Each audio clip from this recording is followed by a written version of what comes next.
Ryan, how's your voice doing right now? Not great, man. I tried to introduce the game and lost to me 13 times. Scared some people. But that's what we do when we have a good time.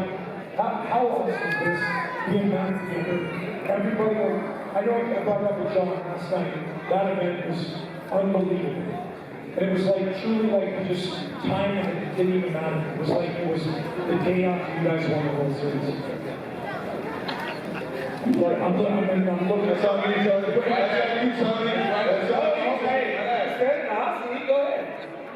Last night it was incredible. It felt like we just had clinched a playoff series, and we were back at Wrigley just partying with our families and getting ready for another series. It brought us back in time. I can't believe it's been 10 years, but I mean, look at it. I feel like no one's aged. Rossi has hair now. I know. Other than that, no one's really aged. It's been incredible. I did it to make John jealous. But, man, I put one picture of hair. John's asking me 2 questions. How do I get to the junior golf event, and did you get hair plugs? I'm like, no. Son of a gun. So good, like Dex, dude. We go all the way back, right? 2016, you come to spring training, and that whole moment on the field, it felt like that when you walked up. Like, oh, cool, we're winning the World Series. Like that moment, like it was yesterday, probably. You know what, we were just talking about it. Like, actually, when we were sitting over there, and I told the boys, I said, that day right there was one of my favorite days in my career, just because I got a chance to come in and be with my boys, my brothers, and they'll be my brothers forever. And to feel like you're wanted, and like it makes me, it honestly makes me emotional. Like to be able to rehash that, and when I walked in and I was like, these boys really like, we're solidified. Like, I'm not saying that I solidified it, but the boys had a good team, and you know, I grew up with Jay. Like Jay Hayes, 4 years younger than me, I call my big little brother. But I've always wanted to play on the same team with him, and he signed over here. I said, bro, you're gonna love the boys. Those are my guys. And what we did in 2015 and then coming out in 2016, it's like we had unfinished business. And I felt like that coming back, we want to finish the business, and we did. Yeah. I mean, we beat up in 2015, so I'm going over there. I'm one of those guys. Hey, you're welcome. You're welcome. Right? Facts. Great point. And this guy, like, he called me every, I think, 7 to 8 hours when I was training. He was like, yeah, where are you going? What's going on? And obviously, I had to come and hang out with the boys, and Lacky was here, and the vibes were too good. Yeah, She said, hey, I still got here. Yeah, sorry. No, it was awesome. The whole thing was worked out perfect. Yeah, and Ross came over here, John Son's over here, and then he comes to you after winning the World Series. We did in Boston together. Was there. And just coming here and having those 2 years in Chicago as a player and riding off these guys' shoulders. Yeah, literally. I don't know how that happened. I mean, obviously, like, you guys followed us, you got to know this group, and they're special humans, and it's a special place, and it's such a hero. Hey, when you're a free agent in 2016, going into that season, that winter in Nashville, the whole winter meetings and stuff like that, how much did the impact of all of these guys make you? I know the money's nice, trust me, but how much did that make your choice go like, I want to be there? Well, I really got 2 things that were immediate. One, like, we were in St. Louis in 2015. We were on the other side of the 6th postseason moment. I'm gonna say it, but scored to the flag race.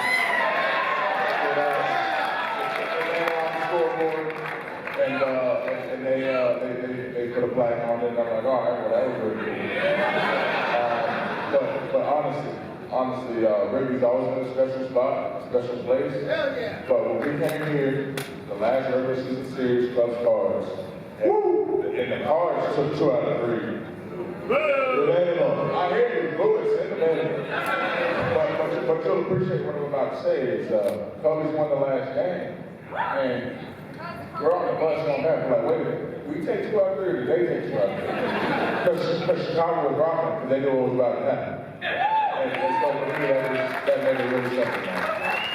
Get there fast, and do the best to do whatever you can. Hey, tell them what I told you when you signed over. When you first signed over here, Jay called me and we talked and I was like, bro, you're gonna love the boys. The boys over there, that's my guys. I said, you're gonna love it.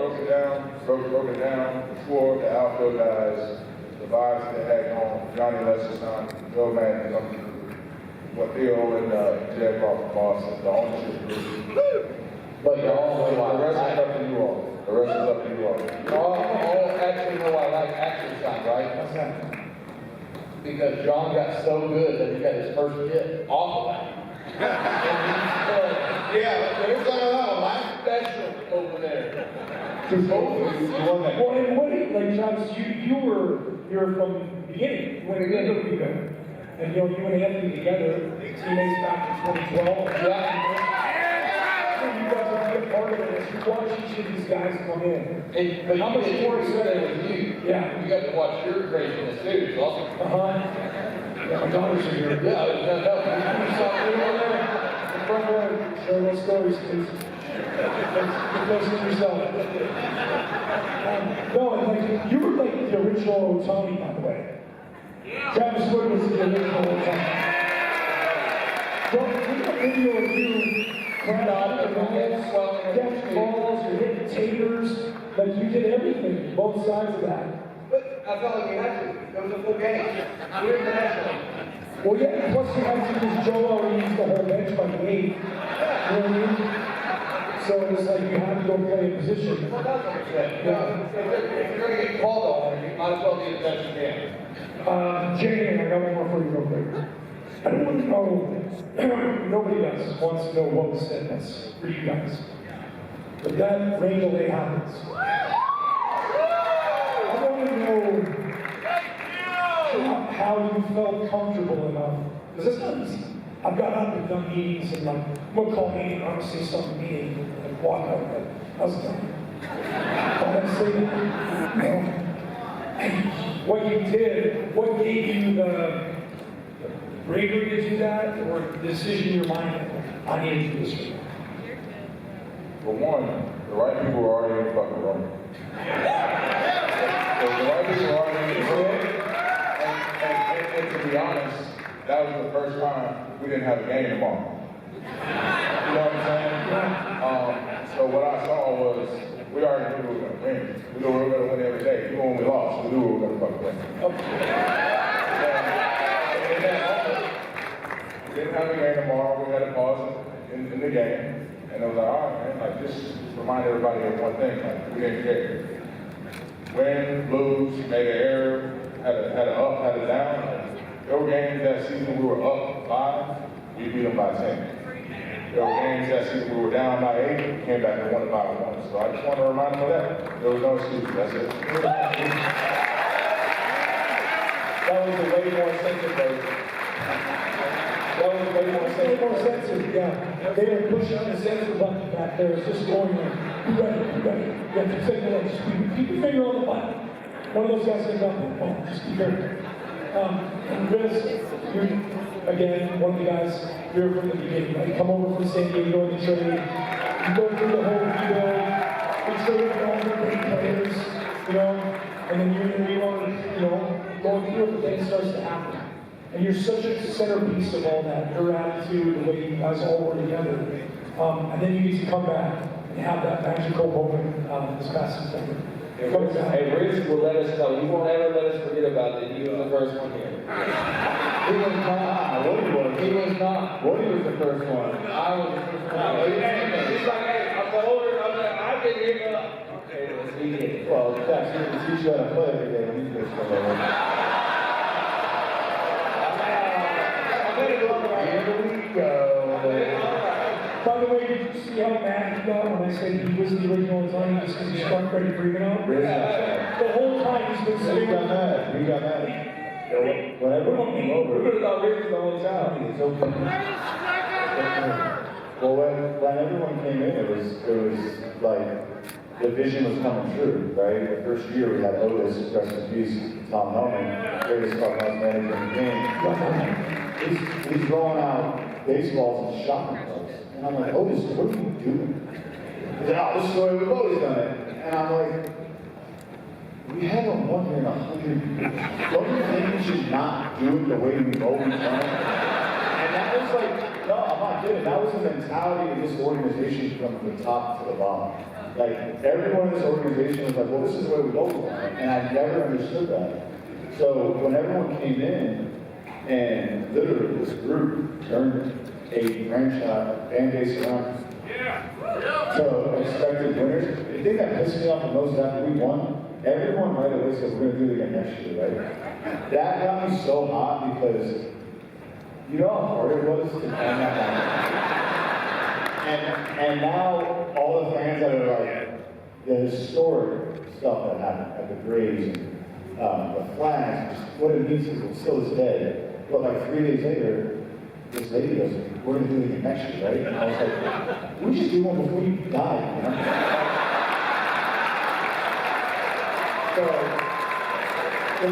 Because everyone's like, you don't know how much it means to us. I'm like, no, we do. Like, that's the thing. We know how much it means because we feel that, we felt that for 162, plus the playoffs, plus the World Series. So,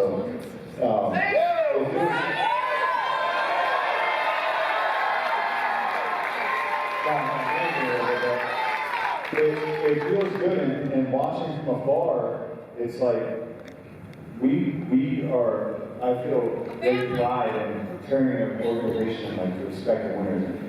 Personally, it's been too long since 2016 that this is the first year that actually real expectations in a long time. It should be every year, year in and year out, because this is the best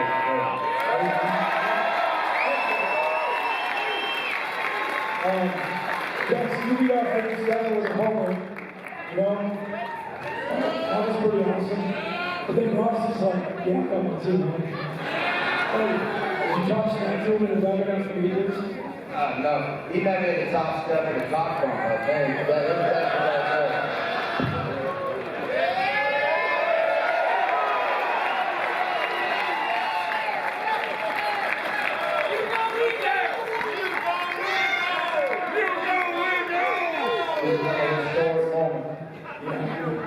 And that's the thing, within that game, there was all of these historic moments. That happens. You go deep on it, you really never get on hits. Yeah, after he died. Who, Rossi? He died. Where? Threw a curveball at him in the back. I don't know if y'all remember this. He had 72 steps over to the first base dugout. He died. He died. Here's your 74. Are we starting this? Go down there. Here's your 74. You were on your flight to Hawaii. Like you were in Boston that 1 year. You got 10 and you went out to Boston when you died there. You died. And I'm gonna let him have this because he's a Hall of Famer now, so I'm gonna count Y'all know what I'm talking about. Did you think that was a good idea, Mike? By the way, because I didn't think it was a good idea. I didn't think it was a good idea to bring him in. When he wasn't in the stands, like that. I tried to talk Joe out of it. He's like, what do you think? I'm like, he looks terrible. Get anybody up. That's not true. I love you, John. I love you a lot. That was like your first relief appearance in like forever. Yeah. Since you're a rookie, Yeah. And that was not good. He was getting advice from Woody in the bullpen before that tells you where his head was at. That's why you're so good. He tried in the PlayStation like a 7, 8, 9. And trust me, he threw 1 through 6 in the bullpen. I told Woody, I said, hey dude, listen, I'm coming out there. Joe said that I'm coming in like the 4th or 5th inning. I said, if I start throwing too much, just stand in front of me. Well, okay, that was horrible. It was, but it wasn't. This asshole literally stood in front of me. wouldn't have been throwing. Game 7, the World Series. He came to me and said, hey, what should I throw? I said, John, the moment you feel like you lose, I said, do not throw it to the other pitcher to catch you down. I said, if you want to play 10. Boy, let's be honest, how angry were you when you rolled that? I'll plead the fifth. You couldn't throw the board tonight. But no, and he wouldn't quit throwing and stuff. I was like, John, stop. I'm like, yeah, I know. That's why I want you to stop. And then he said, I was just thinking, what do you do? And I was like, what do you do? That's the thing you were doing. John and John are the two most intimidating folks that are on their days, their start days. It's like Lacky is really nice until he turns on. Once he turns on, God bless. Like, you're out there playing defense for your life every time. And then Seen it firsthand. There's like smoke comes out of his pores. yeah, you make the routine smoke, you know? You make the routine plays out of it. He's like, it wasn't doing it. Hey, you guys have some stuff, man. You're right over. Hey, Lacky, I'm sorry. Just keep doing your thing, bro. I apologize. You know what I think so awesome is like when we win a World Series, you're bonded, right? We got a chance to do that together. We won a World Series together, and we're close. But we're also like, some guys, we're not necessarily close.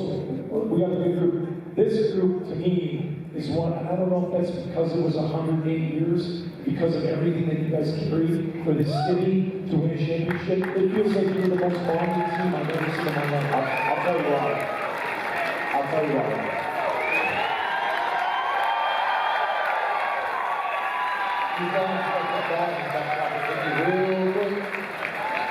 The reason why we are so bonded is because Mr. Ricketts paid John $1 billion, and he paid for every team, be it dinner, every party, and he did everything for us, and he put together all these parties and showed us how to win, starting in 2015. And if it wasn't for him, and then in 16, him and Lacky fighting over the bill, and you would never let anyone pay, and it was like, oh, we're going to dinner? Okay, great, we're going to order this one. You loved it, John. Oh, absolutely. You loved it. You didn't have me a lot of fun. That was so good. Here's ours for this one. Maybe that's not. Maybe not. You know what? Hey, I can put stuff on you. But that's what we say. Why do we say it? Let's do it. Let's play there. And that's the reason why you're in the Hall of Fame. It's not the last one you're going. You guys are unbelievable. How about a big round of applause?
field.